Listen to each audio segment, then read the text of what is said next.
Definitely want to make sure we capture your story, from how you felt in the beginning and up until, your last days, and serving in the military. Can you elaborate on that?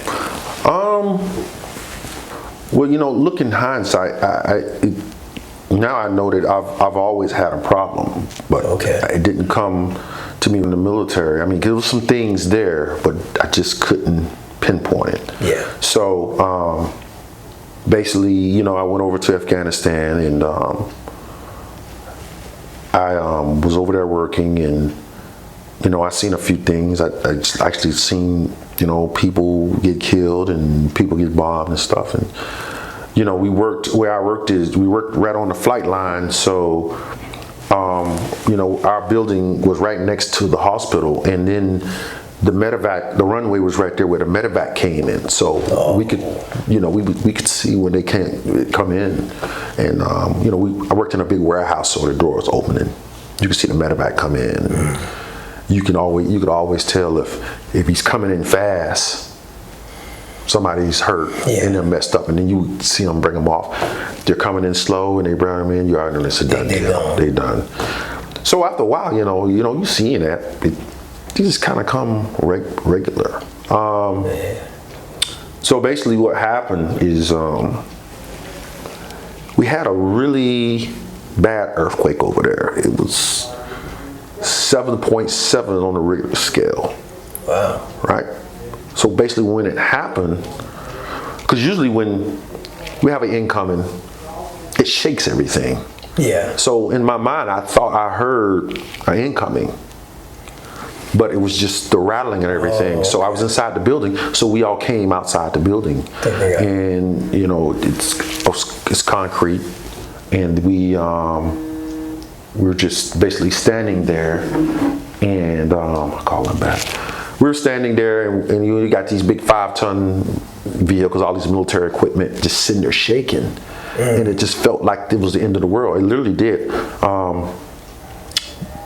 So it scared me. It really did. So the next day, I get up, and I got this pain in my chest. I don't think thinking nothing of it. I'm one of them guys, I don't like to go to the doctor back then. As I've gotten older, that's changed. But yeah, I can relate. I ain't seen something in years. Something said go to the doctor. Go to the doctor.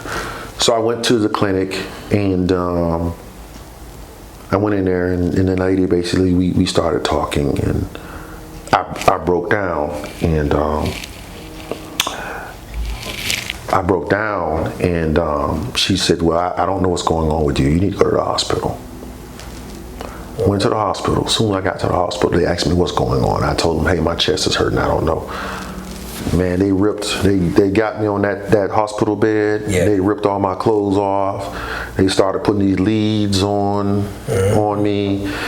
And then, never forget, this captain came in, and he was a major, and the captain came in.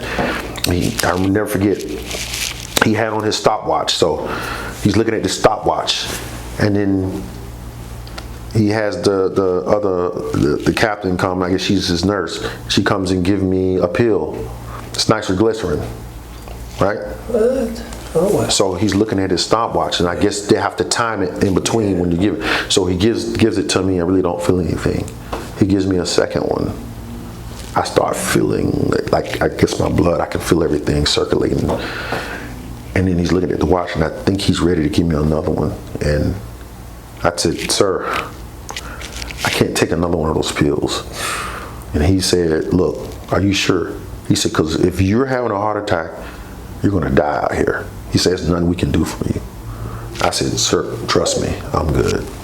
So he had the heart guy come in, and they're asking me all of these questions, and then the psychiatrist, he came in, and he basically said, I think we got some problems, mental problems, but I don't know, we'll talk later.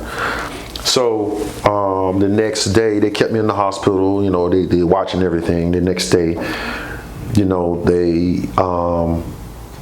want to do the test with the heart where, you know, they put all the leads and then you walk but that machine was broke. I had to do it. The earthquake was so bad, it just messed up a whole lot of stuff over there. So that get no accurate. Yes, that doctor, he basically said, look, we got to get this test because we need to find out what's going on with you. So you need to leave the country. You know, you can fly to Dubai. I think Dubai is 3 hours from Afghanistan. You know, and I didn't feel comfortable because I didn't want to go to a country where I really didn't know anyone. Okay. Well, I was stationed in Thailand. So, you know, I worked with the American Embassy, so I was still in the medical system over there. Okay. So I flew back to Thailand, a 6-hour flight. Flew back to Thailand, went to the doctor. They checked my blood pressure was high and my kidneys was failing, and I just felt like I was falling apart. And then and I didn't know what was going on. So I went to this doctor, and he was a psychiatrist. And he basically, you know, he asked me a little bit about myself. And I told him, and he was head on. He said, look, let me tell you something. You cannot serve/work in a combat situation no more. He said, you got so much stuff that you've been carrying all these years, and now it's starting to haunt you. It's coming back. Okay. He said, and you need to go get help. He said, that's all I can tell you. He said, you need to go back to the States. You need to take some time, and you need to seek help.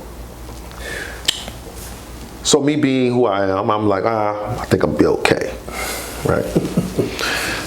Fly back to Afghanistan. As soon as I land, chest in the pain in the chest. Get the heck out of here. Right, so it's comes and goes. So then, go back to work a couple days. Started having nightmares of stuff that I seen in Desert Storm and all that. And started just feeling just really low and down to the point where I wanted to go to sleep, but I didn't want to wake up. So I would go to work. Yeah. And I would look forward to going to my room, going to sleep, and just didn't want to wake up. And that's when I know I'm like, I got a problem. So you recognized it. Right. So I went ahead and resigned, you know, and along with all of the other stuff I was telling you that was going on too. Yeah. I think that has a lot to do with it too. And so I just went ahead and resigned, came back to the States, and you know, one of the first things I did was go up to the VA. And I never forget, I went upstairs to, you know, where mental health and everything. Yeah. And this Air Force veteran was there. And when I told him what was going on, he immediately just jumped to it and got me back there to talk to somebody. That's amazing. Right. Got me back there to talk to somebody. And so started out with this intern. She was great. Helped me a lot. Got to the point where, you know, she wanted me to go home and write down things that was bothering me. And I told her, I'm not doing that. I can't do that. Yeah. So we sat down and you know, and I came back, and one day she just said, look, Vern, I think we've come to the point where I can't help you anymore.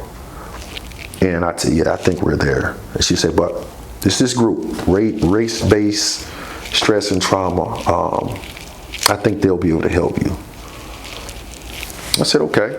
So I think it was Dwayne. Dwayne reached out to me. Oh, okay. So I went in. Dwayne Luster. I went in the group, never forget. Yeah. Sat down, everybody introduced themselves, they gave me the floor. And they let me tell my story. And it went from there, and that was the beginning of my journey of helping myself and getting myself together. And then what really helped me is helping other veterans that was suffering from the same thing I suffered from. And it got to the point where I could meet a veteran and talk to him within 30 minutes. I could pick up on it was something was going on. Yeah. and got that trust. And then they would call me and I would talk to them and brought a few of them to the group. Man, so I haven't got to your level yet. You know, I'm still fairly new, but listening to you, your story our personalities sound similar. Like I was told, hey, you should seek help, you should do this, you should speak. I have never spoken about my incident for over 20 years. All the incidents that I went through, I kept them to myself, not even my family. Right. They just thought, like I was telling, they just thought I did AWOL or something because I left early. So I never told them what happened, what transpired, and when I did try to, speak to somebody, I would just lock up and say, nah, I keep it to myself. Right, and I had no idea all of these years that it was affecting me. It was affecting my work, my attitude, my tempo was like quick. I would go straight to work, straight home, straight to work because I keep thinking something in between is gonna get me, or I'm a slip. Or I'm gonna run into somebody and then that's gonna cause me to slip. It was just so many factors. I just kept building around that problem. Right. It just kept me in the house. And my friends were like, "Dog, you don't come out at all anymore." Like, because if I see a cop incident, a racial cop incident happen or harassing, because I got, that happens to me. I see a white cop beating up some black guy.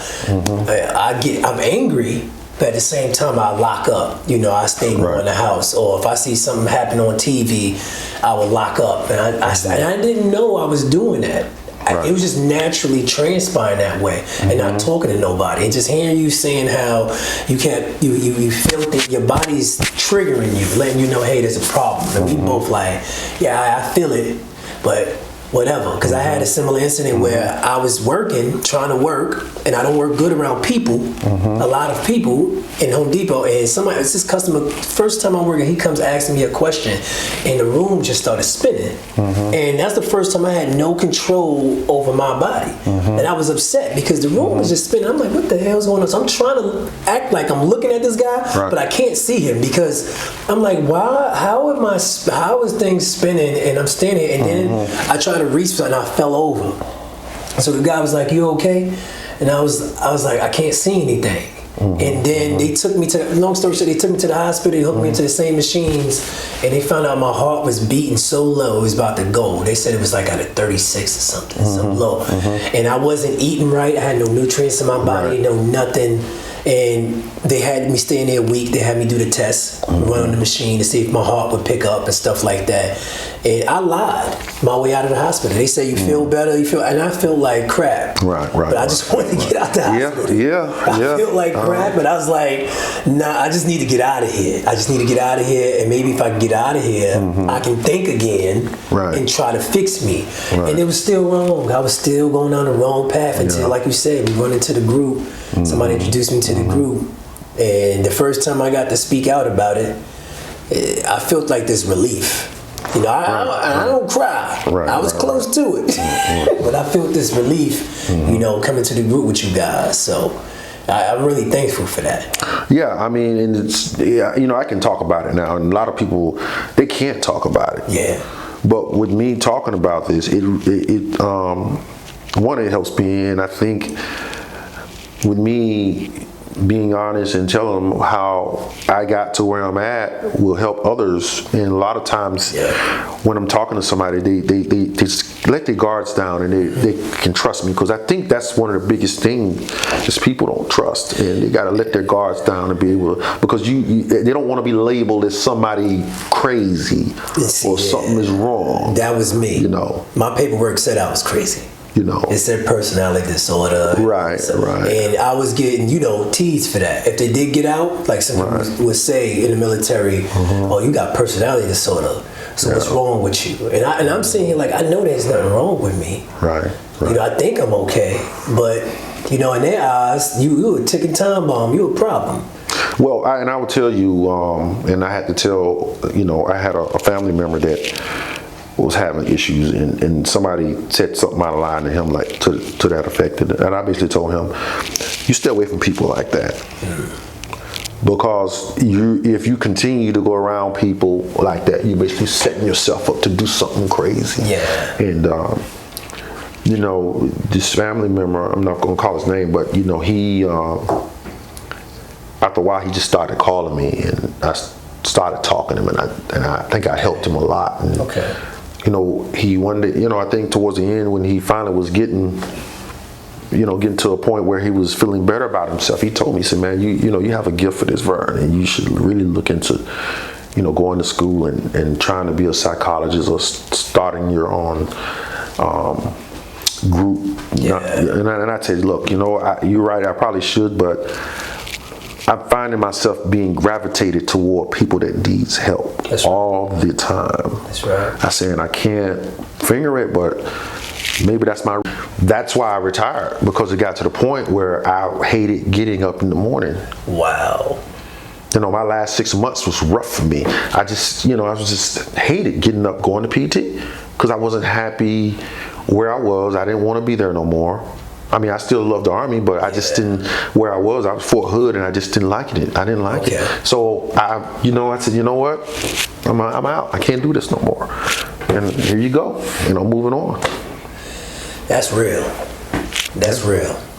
Well, brother, I definitely want to, you know, take this moment to thank you for coming in and sharing these stories with us, man. Hopefully we can have you back. No problem. Anytime, man. You know, I'm here to help any veteran, and I've helped veterans because of my journey in, you know, with me going through PTSD and being in that, we call it the foxhole. Yeah. Somebody's in that foxhole and they can't get out, and I'm that guy that jumps in there and helps them get out. That's what I'm talking about. So I'm here for them, and if anybody needs help, please go get help, because this is serious business. And you know, I know they say the number is 22, but I think it's more than that. Mm-hmm. And speaking about helping veterans, you mentioned you got your own business and stuff like that, and I think veterans and people in general should be supporting each other. So if there's anything, any address or any website you want to share right now, and explain to people in a small sector, you know, what service you're providing, hopefully somebody will see this and you know, we'll get you another, you know, client. Yes, well, we do automotive detailing. We're located in, our shop is located in Leander, and it's called American Icons Detailing. All right. And it's veterans. It's me and another guy. We're both veterans. And that's great. You know, you can find us on Facebook, or you can go on Yelp and find us. And yeah, we'd be happy to come out. Yeah, well, I do the mobile. I'm all over Austin, right. So you also do mobile? Leander, Georgetown. Basically this area here. Okay. Sometimes I go home, I get caught up in doing it. People, you know, they see my work on Facebook and they say, hey, you know, we know you're home and on vacation, but can you please detail my car? And I'm like, sure. All right. Well, I hope you know your Uncle Bruce. He got a car show coming up, so they probably gonna need you. Yeah. So coming up this month, actually. Yeah. So hopefully y'all can put y'all together. And definitely. Be able to detail all them beauties that's coming out. Right. So once again, thank you, Mr. Gibbs, for coming in. No problem. And anytime, doing this, brother. Hey, anytime, man. Anything I can do to help veterans and help a veteran that's in need, yes, sir. I'm here. Well, thank you everybody for tuning in. This is The Influencer. Hopefully you was influenced by what Mr. Gibbs shared with us today. And we're looking forward to seeing you guys in the next episode. Have a good one. Cool. Hey. Great, man. All right. Hey, man. Hey, no problem, man. Hey, thank you.